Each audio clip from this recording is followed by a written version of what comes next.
सिंधू माथिरी जा वारस अॼु खां 9000 साल अॻु जेकॾहिं कंहिं शइ जी पूॼा कंदा हुआ त इहा पाणीअ खां पोइ ज़मीन हुई यानी धरती हुई।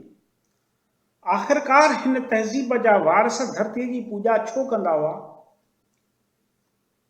जॾहिं अवाइली इंसाननि ज़मीन जे पेट मां सरसब्ज़ सला उभरंदे ॾिठा ऐं मुख़्तलिफ़ अनाज ॿूटा ऐं मेवा ज़मीन जी पैदाइश हुअण करे हुननि धरतीअ खे इंसान जे बहितर ज़िंदगीअ जो ज़ामिन ॼाणंदे उन जी पूॼा करणु शुरू कई ऐं उनखे माउ कोठणु लॻा यानी माउ जो दर्जो ॾियणु लॻा।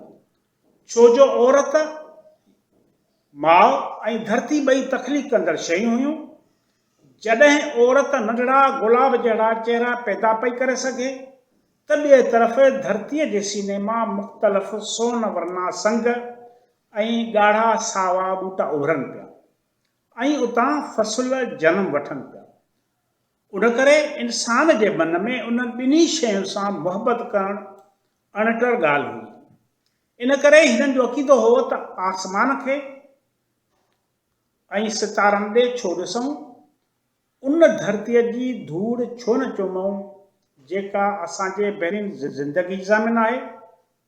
उन करे कॾहिं माण्हुनि धरती माता जी पूॼा शुरू कई, उन जा बुत ठाहिया जेकी औरत जे शिकिल जा हुया। सिंधू माथिरी जे क़दीम आसारनि मां माता देवी जा मुजस्समा निकिरण जो असुलु सबबु इहो ई आहे। सिंधू समाज में उन वक़्तु औरत खे धरती माउ जो दर्जो मिलियल हुयो ऐं उन धरती माउ जूं मूर्तूं तराशण में फ़ख़ुरु महसूसु कंदा हुआ। हीउ समाज माउ आदर्शी समाज हुयो, छो जो औरत ई खेती जो रवाजु विधो ऐं फ़सलनि खे उपाइण में हिन जो ई हथु हुयो। आगाटनि सिंधियुनि जो एतक़ाद हो त औरत खे माउ जी हैसियत में जनमु ॾियणु ऐं घणे अनाज खे पैदा करण जी क़ुवत आहे। इन करे औरत खे सिंधी मुआशरे में अहम मुक़ाम हासिलु हुयो ऐं उन जी इज़त कई वेंदी हुई।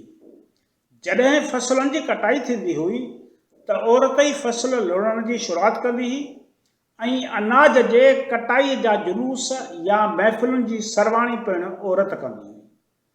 सिंधूअ जे किनारे 14 तारीख़ जे चांड्रोकीअ में जेको नाच थींदो हुओ उन में अहम किरदारु औरत ई अदा कंदी हुई।